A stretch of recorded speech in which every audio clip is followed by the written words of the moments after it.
بسم اللہ الرحمن الرحیم الحمدللہ رب العالمین وصلی علی محمد وآلہ اجمعین وسیدنا و امامنا و حجتنا و ولی العالمین اجل اللہ فرجہ شریف ثم السلام علی رب الانبیاء خاتم النبیین صلی اللہ علیہ وآلہ وسلم وعلى رب السماوات والارض صاحب العصر والزمان اجل اللہ فرجهم شریف علی لعنۃ اللہ علی اعدائهم اجمعین من یوم العداوۃ الی یوم الدین سماوات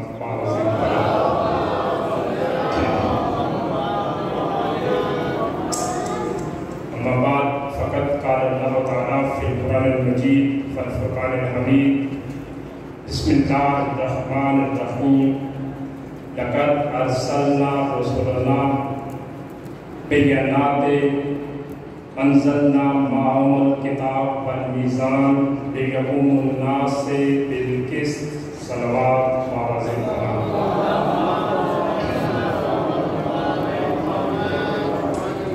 عظمت خاندان سرزمات پہ صلوات کا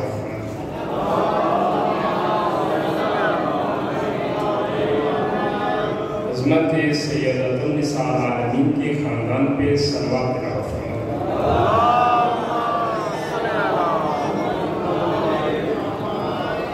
امام رضا پاک ارشاد فرماتے ہیں ہماری ذات اقدس پہ کثرت سے اور بلند آواز سے درود بھیجنے سے منافقت ختم ہو جاتی ہے ایک آواز بلند صلوات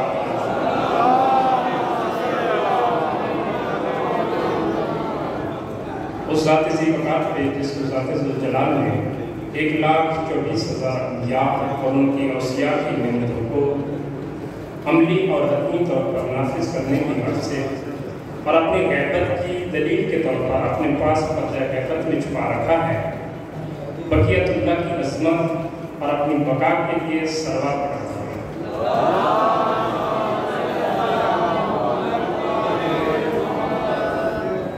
اجازت ہے پاک شکری کا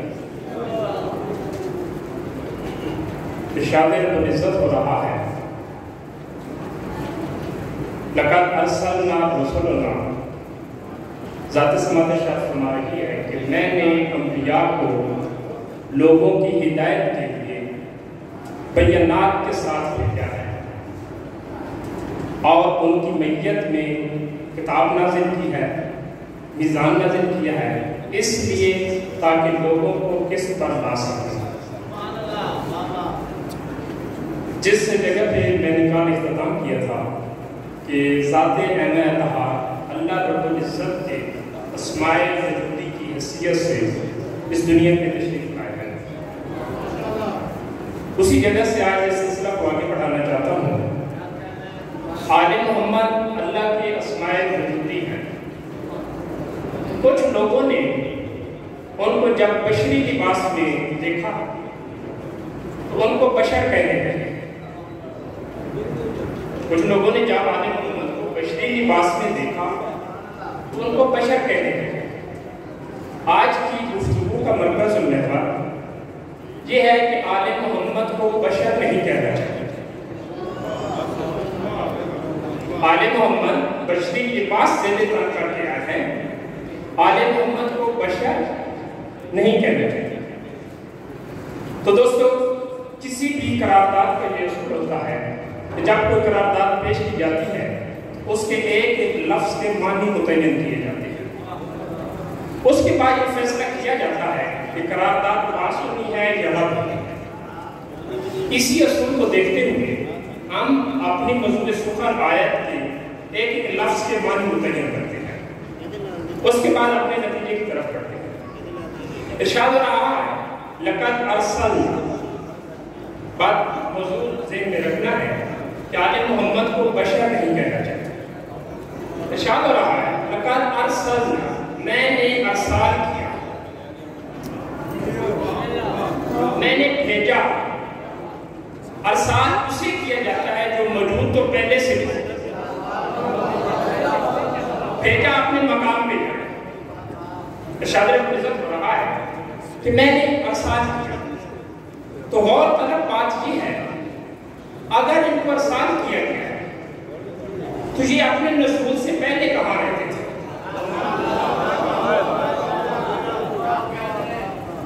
تو آپ کلام الہی میں جا بجا دیکھیں گے اس کالا کی لفظیں کلام الہی کی زینت بنی ہوئی ہے. یہ لفظ اس کالا کہاں استعمال کیا جاتا ہے؟ اس کالا کا مطلب یہ ہوتا ہے کہ یاد کرو اس وقت کو. اسی طرح رسالت ماہ کو خطاب الہی ہو رہا ہے اے رسول یاد کرو اس وقت کو جب ہم نے زمین پر اپنا خلیفہ بھیجا. یاد کرو اس وقت کو جب ہم نے زمین پر اپنا خلیفہ بھیجا. جی کس کی بات ہو رہی ہے؟ ابو البشر کی بات ہو رہی ہے. اور یاد اسے کرایا جاتا ہے جب دو دوست مدت کے بعد ایک دوسرے سے ملیں اور کوئی واقعہ ایک دوسرے کو یاد کرانا مقصود ہو تو یہ کہا جاتا ہے یاد کرو اس وقت کو جب یہ ہوا تھا. تو جب رسالت ماہ کو دنیا میں بھیجا گیا ارشاد العزت ہو رہا ہے یاد کرو اس وقت کو جب آدم کی مشاورت ہو رہی تھی اور ہم آدم کو زمین پر بھیجنے والے تھے. اے رسول یاد کرو اس وقت. اس آیت سے واضح ہو جاتا ہے رسالت ماہ کو جو دین آیت کہہ دیں مگر یہ آیت بتلا رہی ہے جو بھی کہہ دیں انہیں بشر نہیں کہہ سکتے. جو بشریت کی تخلیق کی مشاورت میں موجود ہیں انہیں یاد کرایا جائے. جو بھی کہہ دیا جائے رسالت ماہ کو بشر نہیں کہا جا سکتا. اس آیت میں دوسرا لفظ ہے بیانات. تو دیکھتے ہیں بیانات کسی کہتے ہیں. تمام علماء کا متفقہ فیصلہ ہے رسالت ماہ کی ایک حدیث مبارکہ سے بیانات کو واضح کرتے ہیں کہ بیانات کسی کہتے ہیں. تو کہتے ہیں النبی یسمع کلام اللہ. النبی یسمع کلام اللہ وَيَرَى الْمَلَائِكَةَ. نبی وہ ہوتا ہے جو اللہ کا کلام سنتا ہے. یسمع کلام اللہ بیانات کی 4 شکیں وہ وضع کر رہے ہیں. یسمع کلام اللہ وَيَرَى الْمَلَائِكَةَ وَيَعْلَمُ الْغَيْبَاتَ. اور وہ غیب کے علم سے آگاہ ہوتا ہے. بیانات کی پہلی شک ہے وہ اللہ کے کلام کو سنتا ہے. بیانات کی دوسری شک ہے ملائکہ کا وہ ملائکہ کا مشاہدہ کرتا ہے ملائکہ کو دیکھتا ہے. وَيَعْلَمُ الْغَيْبَاتَ وہ غیب سے آگاہ ہوتا ہے. کہاں گئے وہ لوگ جو کہتے ہیں کہ آل محمد علم غیب نہیں جانتے؟ یہاں بتایا جا رہا ہے کہ نبی ہوتا ہی وہی ہے. اللہ اکبر تکبیر اللہ اکبر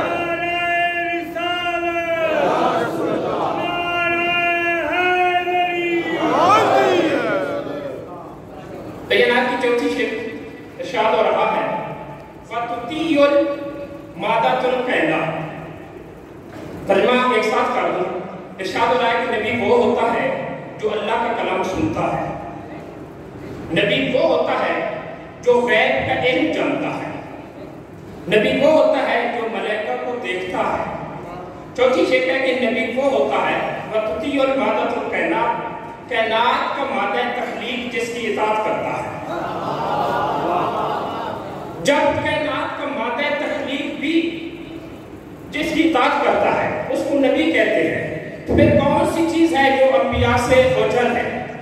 پھر کون سی چیز ہے جو انبیاء کی قدرت سے باہر ہے؟ ارشاد ہو رہا ہے نبی وہ ہوتا ہے جو اللہ کا کلام سنتا ہے. بیانات کی پہلی شک وضاحت کرتے ہیں جو نبی بھی اللہ کا کلام سنتا ہے تو کلام کس سے سنا جاتا ہے؟ کیا کسی عالم سے سنتا ہے؟ کیا کسی مفتی سے سنتا ہے؟ کیا کسی فتویٰ باز سے سنا جاتا ہے؟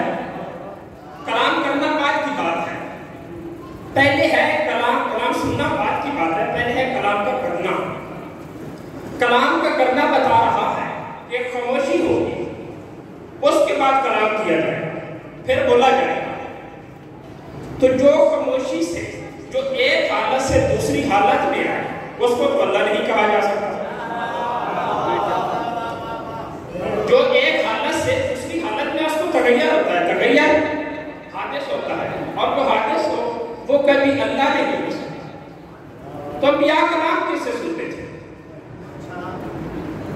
تو اس کے لیے صاحب ممبر سمودی ارشاد فرماتے ہیں میں ہی وہ ہوں جس نے تمام انبیاء کو مبعوث کیا،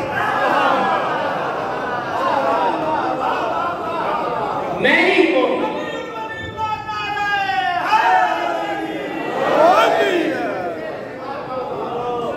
صاحب ممبر سمودی ارشاد فرماتے ہیں کتاب کا نام ہے شرح تفسیر البیان، کتاب کا نام ہے شرح حکمت البیان۔ علامہ محمد باقر مجلسی کے والد تھے علامہ محمد تقی مجلسی، جنہوں نے اس کتاب کو اکٹھا کیا ہے۔ اس کتاب میں علامہ مجلسی صاحب اظہار کے والد صاحب لکھتے ہیں کہ صاحب ممبر سمودی ارشاد فرماتے ہیں میں ہی وہ ہوں جس نے انبیاء کو مبعوث کیا، میں ہی وہ ہوں جس نے آسمانی کتابوں کا نزول کیا، میں ہی وہ ہوں جس نے انبیاء کو مبعوث کیا، میں ہی وہ ہوں جس نے آسمانی کتابوں کو نزول کیا، میں ہی وہ ہوں جس نے آسمانوں کو بلندی بخشی۔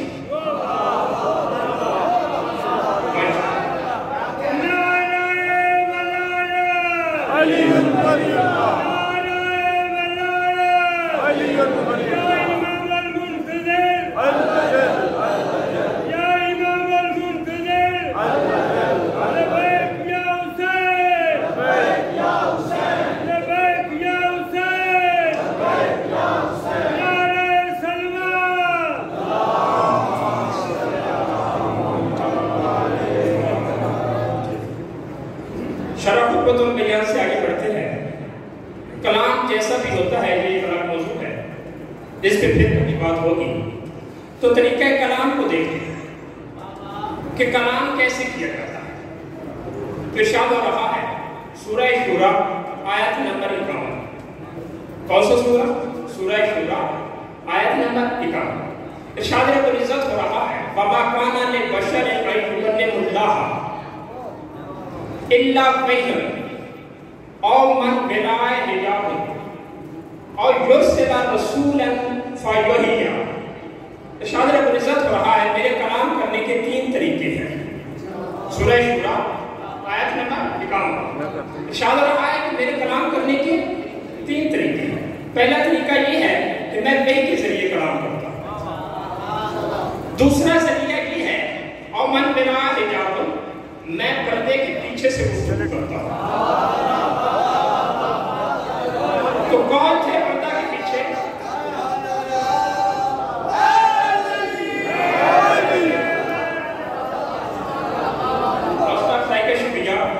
سورہ شورا ارشاد رب العزت ہے، سورہ شورا ارشاد رب العزت ہو رہا ہے میرے کلام کرنے کے 3 طریقے ہیں، چوتھا ہے نہیں۔ پہلا طریقہ یہ ہے کہ میں وحی کے ذریعے کلام کرتا ہوں۔ دوسرا طریقہ یہ ہے کہ میں پردے کی اوٹ میں گفتگو کرتا ہوں۔ تیسرا طریقہ یہ ہے کہ میں رسول کو بھیج کر وحی کرتا ہوں۔ تیسرا طریقہ یہ ہے میں رسول کو بھیجتا ہوں۔ کیسا کلام شروع کیسے ہوا؟ وَمَا كَانَ لِبَشَرٍ، کہ میں کسی بشر سے کلام نہیں کرتا مگر 3 حالتوں میں۔ یہ آیت بتلا رہی ہے، چوتھا طریقہ تو ہے نہیں، یہ آیت بتلا رہی ہے کہ اگر ان 3 طریقوں سے ہٹ کر جس سے بھی گفتگو کی جائے گی وہ جو بھی ہوگا کم از کم بشر نہیں ہوگا۔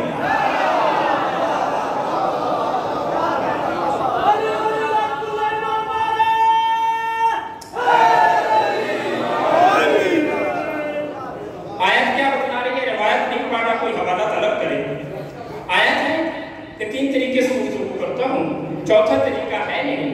آیت ہی بتلا رہی ہے کہ ان 3 طریقوں سے ہٹ کر جس کو بھی کلیم بنایا جائے گا وہ اور تو کچھ ہو سکتا ہے، بشر نہیں ہو سکتا۔ اور آیت کے مفسرین اس بات پہ تلے ہوئے ہیں کہ آل محمد ہم جیسے تھے۔ ان کو یہ نظر نہیں آتا کہ وحی لانے والا 114 کتابوں کی وحی لانے والا، آسمانی کتب کی تعداد کتنی ہے؟ 114 ہے۔ 114 کتاب کی وحی لانے والا سدرۃ المنتہا پہ کھڑا ہو گیا۔ آگے کی کلام کیسے ہوئی؟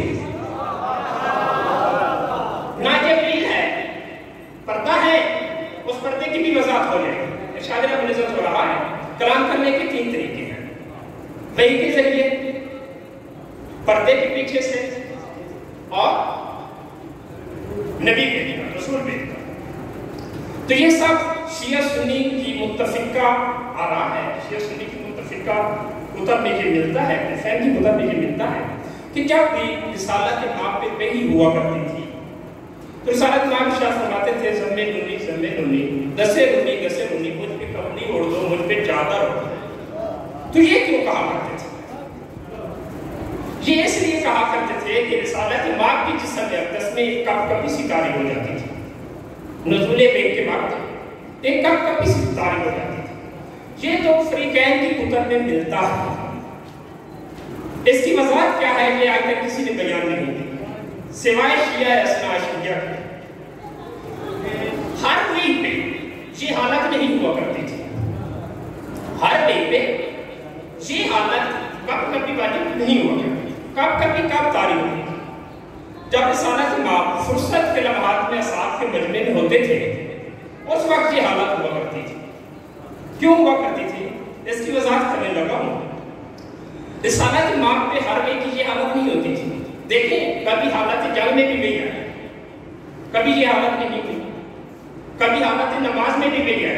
آپ کو واقعی یاد ہے کہ امام حسن اور امام حسین علیہ السلام ایک مرتبہ نہیں کئی مرتبہ پشت نبی پہ سوار ہوتے تھے نماز پہ۔ ایک مرتبہ کی روایت مشہور ہے کہ حالت سجدہ میں سوار ہوئے مظلوم کربلا۔ یہ بھی ملتا ہے کہ کئی مرتبہ امام حسن اور امام حسین علیہ السلام پشت نبی پہ سوار ہو جاتے تھے۔ اس وقت بھی نہیں ہوتی تھی، اس وقت تو یہ حالت نہیں ہوتی تھی۔ تو پھر یہ کون سی روایت ہے کہ جب کب کبھی تاری ہو جاتی تھی؟ یہ ذل قبلتین کو دیکھ لیں، اس روایت کو دیکھ لیں۔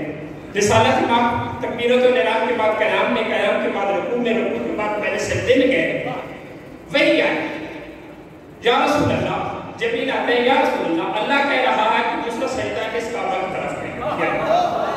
اس وقت تو یہ حالت نہیں۔ یہ حالت کیوں ہوا کرتی تھی؟ کیا رسالت ماں وحی کے وزن سے یہ حالت ہوا کرتی تھی؟ نہیں، وحی کے وزن سے یہ حالت نہیں ہوا کرتی تھی۔ آپ لوگ پریشان ہو گئے کہ وحی کا بھی وزن ہوتا ہے۔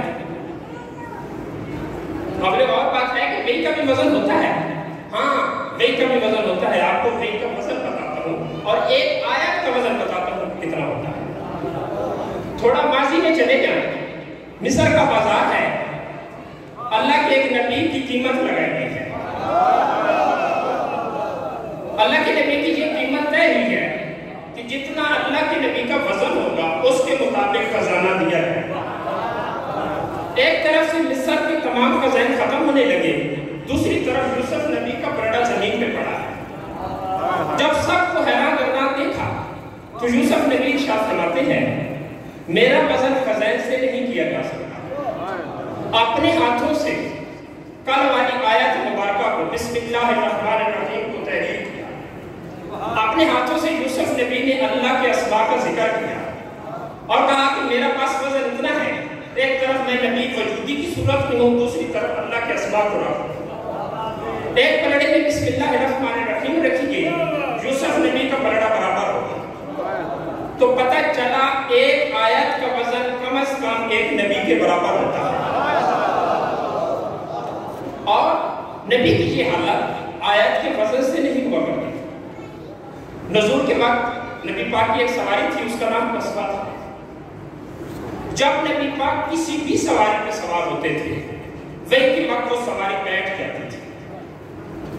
کسی بھی سواری پہ سوار ہوتے تھے وہی کے وقت وہ سواری بیٹھ جاتی تھی۔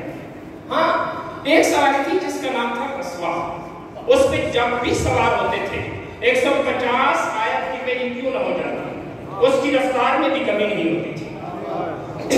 تو کیا رسالت ماں کا جسم اقدس اس ناقہ قصبہ کے برابر بھی نہیں تھا کہ کب کبھی تاری ہو جاتی ہوگا وحی کے وزن سے؟ نہیں، ایسی بات نہیں تھی۔ ایک آیت کا کتنا وزن ہے؟ سب کو یہ کلیئر ہو گیا؟ ایک آیت کا وزن کتنا ہے؟ باب اللہ نے ایک وقار کیا تھا رسالت ماں پہ جب نزول آیات ہو رہی تھی، اس وقت اللہ تعالیٰ نے ایک وقار کیا تھا۔ اگر سماعت بدا ہے تو وہ وقار واضح نہ کر دیں۔ ایک آیت کا وزن ہے ایک نبی، اللہ نے یہ وقار کیا تھا ایک 10 سے 15 روٹیاں لے کر 31 آیتیں دے ڈالی تھی۔ ایک دا سے 15 روٹیاں لے کر بشمول بسم اللہ الرحمن الرحیم 31 آیتیں نازل کی. واقعی وہ تھا مزمع سید نے 5 روٹیاں بنائی. دروازے پہ سید آ گیا کہ میں یتیم ہوں, مجھے کچھ عطا کیا. بی بی فضا پاک نے 5 روٹیاں عطا کر. دوسرے دن پھر 5 روٹیاں بنائی. بی بی فضا نے روٹیاں بنائی. سید نے سوال کیا میں مسکین ہوں تو روٹیاں 5 عطا کر. تیسرے دن پھر سید نے سوال کیا میں اسیر ہوں, یتیم ہوں, مسکین ہوں, مجھے روٹیاں عطا کی. تیسرے دن جب 5 روٹیاں عطا کی گئیں تو سید نے بی بی فضا کا شکریہ ادا کیا. سید نے کیا کیا؟ بی بی فضا کا شکریہ ادا کرنا ہی تھا. کو جلال الہی کی کنیز نے اپنی پیشانی کے تیور بدلے. جلال الہی کی کنیز خاص نے اپنی پیشانی کے تیور بدلے اور اسے بڑے لہجے میں اس سوالی سے کہا, اسے بڑے لہجے میں اس سوالی سے کہا کون سا شکریہ, کون سا شکریہ اور کون سی اجزا. انما نطعمکم لوجہ اللہ, ہم یہ تو روٹیاں تمہیں وجہ اللہ کے صدقے میں دے رہے ہیں.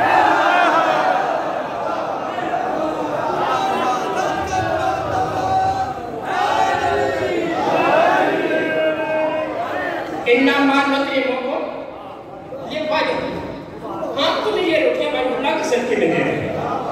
تم کون ہوتے ہو ہمارا شکریہ ادا کرنا؟ میں نہیں کہہ رہا, آیت بول رہی ہے لا نرید منکم جزاء الا شکورا. تم کون ہوتے ہو ہمیں جزا دینے والے؟ تم کون ہوتے ہو ہمارا شکریہ ادا کرنا؟ یہ کس نے کہا؟ ایک بار پھر سوچ لیجیے کس نے کہا؟ فضا کے اس کلام کو اللہ رب العزت نے کلام الہی کی آیت قرار دے دیا. اب یہ آپ پہ ہے کہ اس کو کلام فضا کہیں یا کلام الہی کہیں.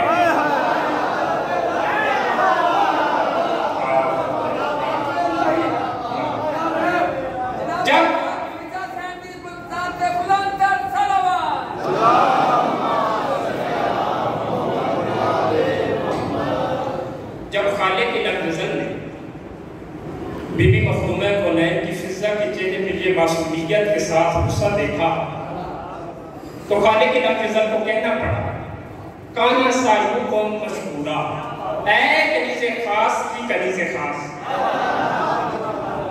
تو میرے ملائکہ کی شکریہ کی محتاج تو نہیں تھی. اگر انہوں نے شکریہ ادا کر دیا اور آپ کو غصہ آ گیا تو اس کے بدلے اے فضا پاک کانا صاحبکم مشکورا, میں اللہ تمہارا شکریہ ادا کرتا ہوں.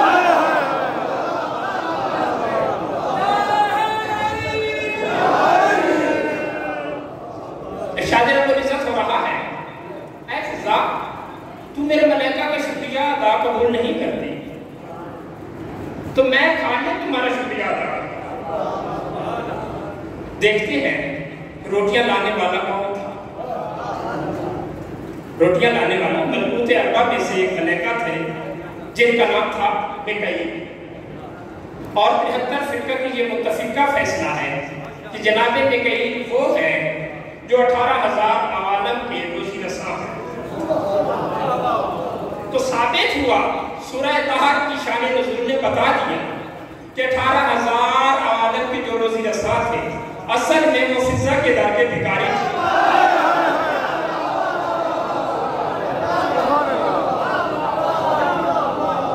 ایک اور بات ہے,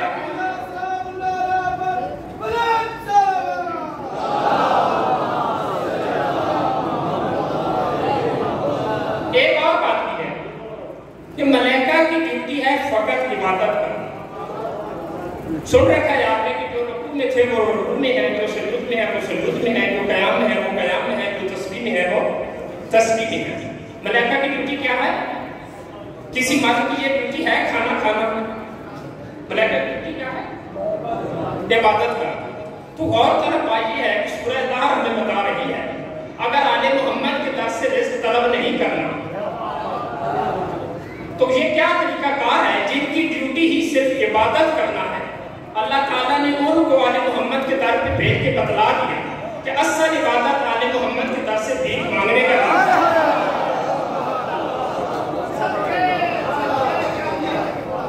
اصل عبادت کیا ہے؟ آل محمد کے در پہ تسلیم کرنا۔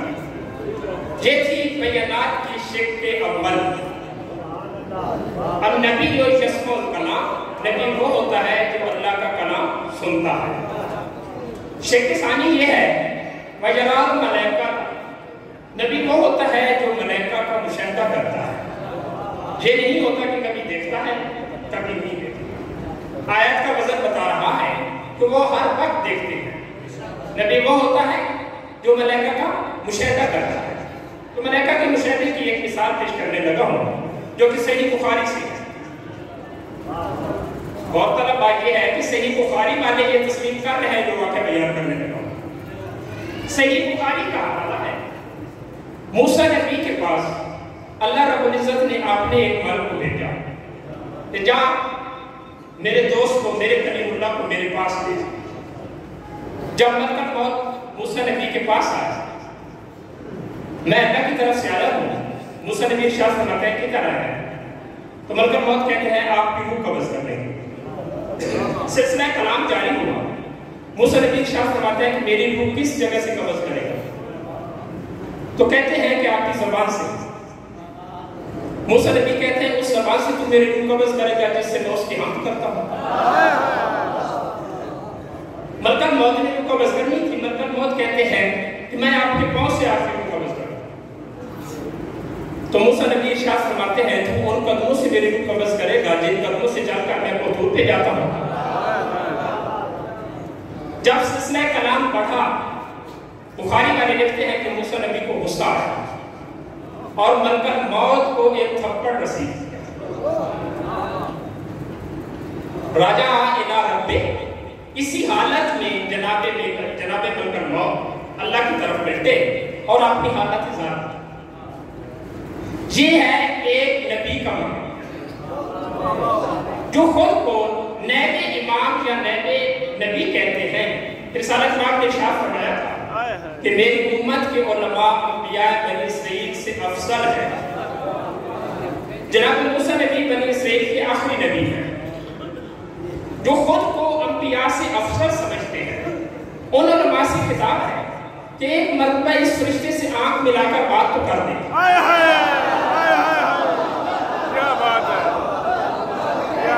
اگر وضو باقی رہ جائے،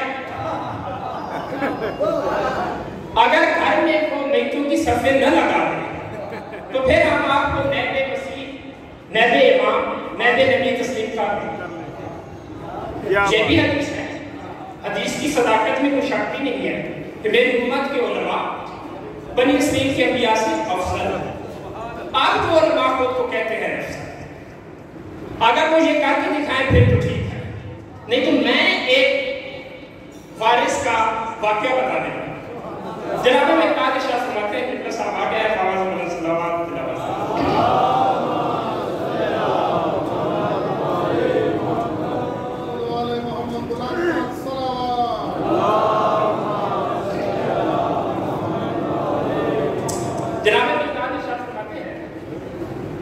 جناب مقدار روایت کرتے ہیں کہ ایک مرتبہ میں بارگاہ امیر المومنین میں حاضر ہوا۔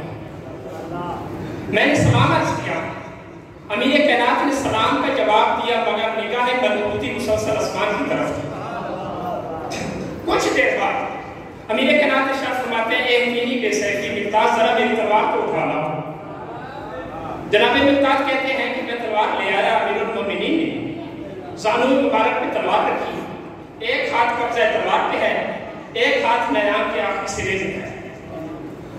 سمر رافع پھر ہوائے وغابہ الجو السما۔ مقدار ارشاد فرماتے ہیں کہ بس میں نے دیکھا کہ امیر المومنین نے پرواز شروع کی اور آسمانوں کی وسطوں میں غائب ہو گئے۔ میں بہت مختصر واقعہ بیان کر کے آگے بڑھنا چاہتا ہوں۔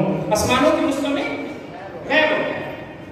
مقدار ارشاد فرماتے ہیں کہ یہ ظہر کے وقت قریب آنے لگا تو امیر المومنین آسمانوں سے دوبارہ نازل ہوئے۔ حالت کیا تھی؟ چہرہ اقدس پہ جلال الہی چمک رہا تھا۔